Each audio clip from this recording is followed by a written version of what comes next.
স্বরাষ্ট্রমন্ত্রী, দমন যেখানে আপনি সেখানে। আপনি যদি দমন না করেন, জাতি প্রস্তুত হচ্ছে আপনাকে যে কোনো দিন দমন করার জন্য বেরিয়ে আসবে। বৈধ এজেন্সি এটা ইচ্ছা করলে নিয়ন্ত্রণ করতে পারে, কিন্তু করবে না, কারণ এদের টাকার এত দৌরত্ব, যে কোনো জায়গায় টাকা যায়। একমাত্র জামাত ইসলামের কেউ কোনো টাকা নেইছে বলে শুনি নেই আমি যায় আমরা। এইটাই জন্য বললাম হাততালি দেওয়ার কিছু নেই, কেউ বাদ নাই।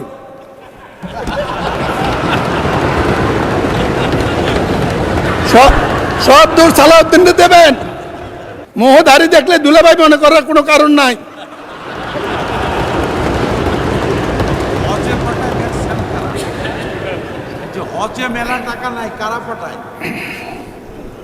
সব পারে, শুধু আমি বিশ্বাস করি স্পিকার, ব্যাপারগুলা সমস্যাগুলো বক্তৃতার কিছু নেই, জানে সবাই। একটা মন্ত্রণালয় করছে, ডিজি অফিস করছে, বিরাট বিরাট বিল্ডিং করেছে, কিন্তু রিমিটেন্স যোদ্ধারা সাহায্য পায় কত পার্সেন্ট, এটা একটু হিসাব হওয়া উচিত। স্বরাষ্ট্রমন্ত্রী আমাদের, আপনি এইটাও তদন্তের আওতায় নিতে পারেন। বাদ তো কিছু দেন নাই, এটা একটু ধরেন।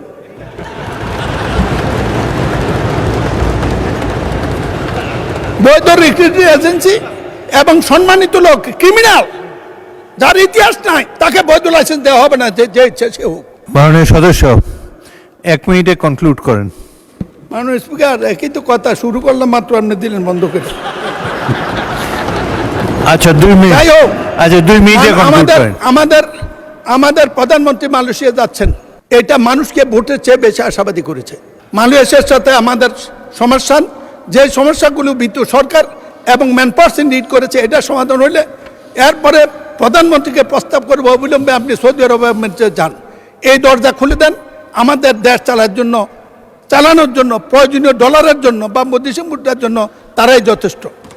মাননীয় স্পিকার, আমি সব কথাগুলো লিখিত আকারে মন্ত্রীর কাছে দিয়ে দেব। আপনি কঠিন মানুষ, বন্ধ করে দেবেন জানি। বন্ধ শ্রমিক বাজার উদ্ধার করার কোনো বিকল্প নাই, জোরদার কূটনৈতিক তৎপরতা। মাননীয় স্পিকার, ফরেন সার্ভিসের সবচেয়ে গুরুত্ব হলো ডিপ্লোম্যাটরা ওখানে করেটা কি, তাদেরকে একদিন সংসদে আনেন, আমরা একদিন শুনি, আমি অভিযোগ করব, জবাব দেখ।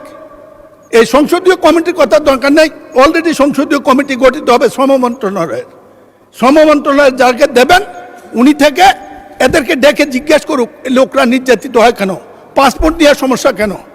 মাননীয় স্পিকার, দালাল চক্রের কঠোর দমন, স্বরাষ্ট্রমন্ত্রী, দমন যেখানে আপনি সেখানে। আপনি যদি দমন না করেন, জাতি প্রস্তুত হচ্ছে আপনাকে যে কোনো দিন দমন করার জন্য বেরিয়ে আসবে। মাননীয় স্পিকার, আমি যেদিন দাঁড়াই সেদিনে আপনি চেয়ারে থাকেন। আমার একটু সীমাবদ্ধতা আছে, আপনার সাথে বিতর্ক করতে পারি না। যদি আমাদের ইজ্জত, 24-এর ইজ্জত, মুক্তিযুদ্ধের ইজ্জত, দেশের ইজ্জত, বিদেশি ডলার ইনকামকারীদের ইজ্জত, এই রিমিটেন্স যোদ্ধাদের ইজ্জত, জাতির ইজ্জত রক্ষা করতে চান, একটি কাজে করেন, যে কোনো কারণে হোক এদের উপর নির্যাতনকারী ম্যানপাওয়ার ব্যবসায়ী এবং বিদেশি দালাল, তাদের বিরুদ্ধে কঠোর ব্যবস্থা নেন, তাদের মুক্ত করে দেন। ধন্যবাদ মাননীয় স্পিকার।